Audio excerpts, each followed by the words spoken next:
POS 26 শিক্ষার্থীবৃন্দ, আমরা আজকে দেখে নিব যে 4টি গদ্য পড়লেই তুমি হুবহু 2টি গদ্য কমন পেয়ে যাবে ইনশাআল্লাহ। শুধু সেই গদ্যগুলো দেখবো না, বরং এই গদ্যগুলো থেকে প্রতিটা গদ্যের সৃজনশীলের দিকগুলো বলে দিব কয়েক মিনিটে। চলো শুরু করি। আমরা প্রথমে রেখেছি শুভা। এটি থেকে রবীন্দ্রনাথ ঠাকুরের এই ছোট গল্পটি থেকে প্রতি বছরই প্রশ্ন আসে। আমরা সম্পূর্ণ মূল ভাব বলছি না, দেখো আমরা একটি একটি করে সৃজনশীলের দিকগুলো দেখে নিই। প্রথমে রেখেছি প্রতিবন্ধীদের সাথে সাদৃশ্য।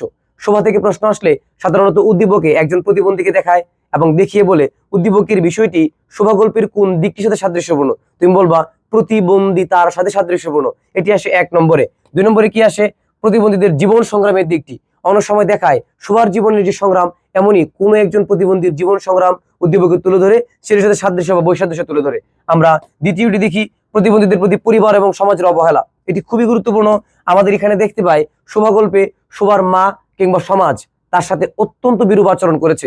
একমাত্র শোভার বাবাই তাকে ভালোবাসা দিয়েছিল। সেই বিষয়টার সাথে সাদৃশ্য বা বৈসাদৃশ্য থেকে প্রশ্ন আসে। আমরা 3 নম্বরে দেখি বাক প্রতিবন্ধীদের সাথে প্রকৃতির বা জীবজন্তু সাদৃশ্য। দেখা যায় শোভা মানুষ হওয়া সত্ত্বেও তার সাদৃশ্য আমরা খুঁজে পেয়েছি সেই বাঘহীন নদীর সাথে।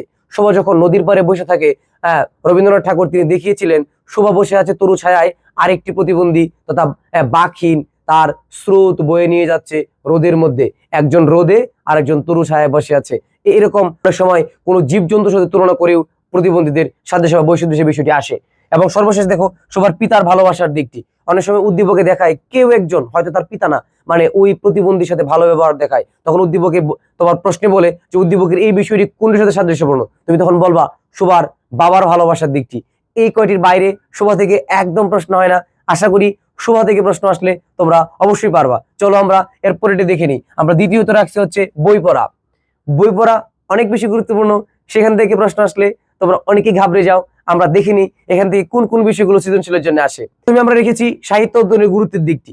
এখানে আমরা জানি বই পড়ার অন্যতম উদ্দেশ্য, মানে বই পড়া প্রবন্ধের অন্যতম উদ্দেশ্য সাহিত্য অধ্যয়নের দিকে মানুষকে ধাবিত করা, শিক্ষার্থীদেরকে ধাবিত করা। তাই 1 নম্বর দিক হচ্ছে এখানে সাহিত্য অধ্যয়নের গুরুত্বের দিকটি অথবা বই পড়ার প্রয়োজনীয়তার দিকটি। এই দুটি একেবারে কাছাকাছি, যে কোনো একটি তুমি ব্যবহার করতে পারো। দ্বিতীয়ত দেখো লাইব্রেরির গুরুত্বের দিকটি। লাইব্রেরির গুরুত্বের দিকটি আমরা কোথায় পাই?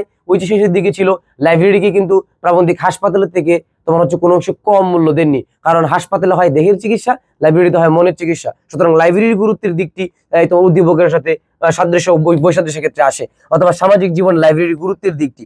তারপরে দেখো আমাদের ত্রুটিপূর্ণ শিক্ষা ব্যবস্থার দিকটি, সেটি তোমরা খুব ভালো করে জানো। আমরা বই পড়ার কোন জায়গাটি থেকে পাই? সেখানে তিনি বলতেছিলেন আমাদের শিক্ষা ব্যবস্থা, আমাদের শিক্ষকরা মনে করে থাকেন জোর করে পড়াইলেই কোনো কিছু একটা ভালো কিছু হয়ে যাবে। যেমন আমাদের মায়েদের সেই কাহিনীটা তুলনা করে বুঝিয়েছিল যে আমাদের মায়েরা মনে করে শিশুদেরকে যদি একটু তোমার জোর করে গিলিয়ে ফেলা যায় তাহলেই হয়তো তার শরীরের জন্য ভালো, কিন্তু সে এটাকে জীর্ণ করতে পারুক আর নাই পারুক। আমাদের শিক্ষা ব্যবস্থাটা সেম, কিংবা ফ্রান্সের শিক্ষা ব্যবস্থার সাথে তুলনা করে কিন্তু বুঝিয়েছিল, সেটিও আমাদের ত্রুটিপূর্ণ শিক্ষা ব্যবস্থার বিষয়টি এখানে প্রতিফলিত।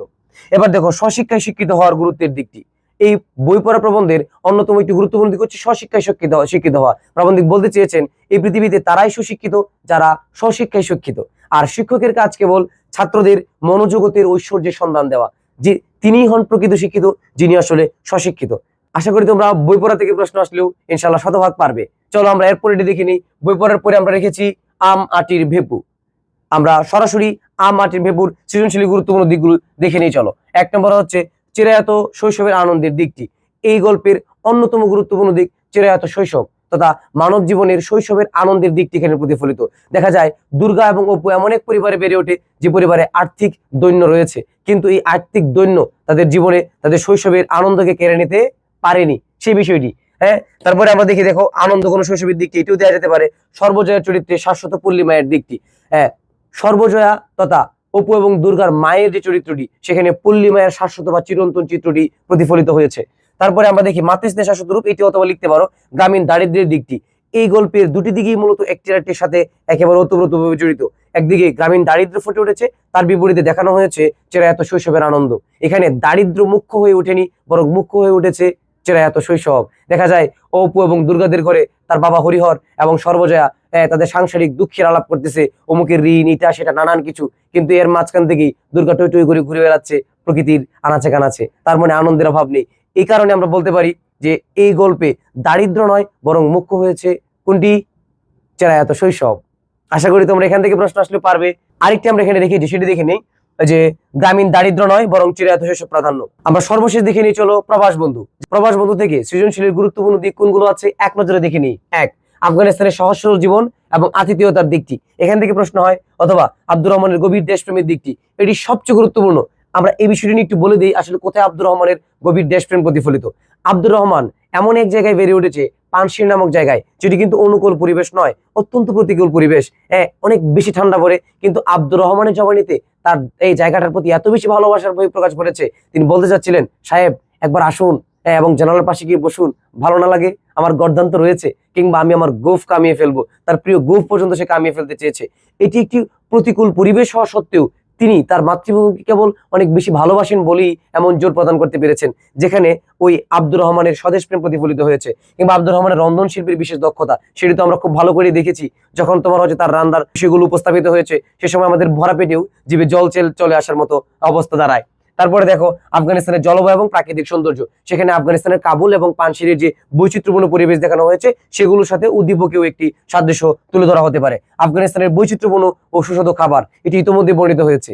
এই বিষয়গুলো থেকে প্রশ্ন আসলে আশা করি ইনশাল্লাহ পারবে। আমি যে 4টি গদ্য দিয়েছি, এই 4টি থেকে হুবহু 2টি কমন পড়বে ইনশাল্লাহ। তবে আরো বেশি ঝুঁকিমুক্ত থাকতে তোমাদেরকে বলবো আরেকটি পড়ে রাখবে। এবছরই পাঠ্য হয়েছে এটি 21-এর গল্প, তোমাদের সময়ে যেহেতু প্রথম, তাই এটিও একটু দেখে রাখবে। আশা করি এখান থেকেও আসতে পারে। আর শুধু এটি পড়লে এইটুকু উপকার হবে না যে 2টি এমন হয়, আমরা তো জানি গদ্য থেকে 2টি এবং পদ্য থেকে 2টি, এবং 2টি থেকে যে কোনো একটি কিন্তু বেশি দেওয়া যায়। তার মানে হয় গদ্য থেকে 3টি দিতে পারবা, অথবা পদ্য থেকে 3টি। তুমি যেন গদ্য এবং পদ্য 2টিতে 3টি করে কমন পাও, সেই জন্য তুমি 21-এর গল্প পড়ে রাখতে পারো। আর বাংলা দ্বিতীয় পদের সাজেশন পেতে বাংলা জ্ঞান গৃহ চ্যানেলটিতে সাবস্ক্রাইব করে রাখো। দেখা হচ্ছে পরের ভিডিওতে।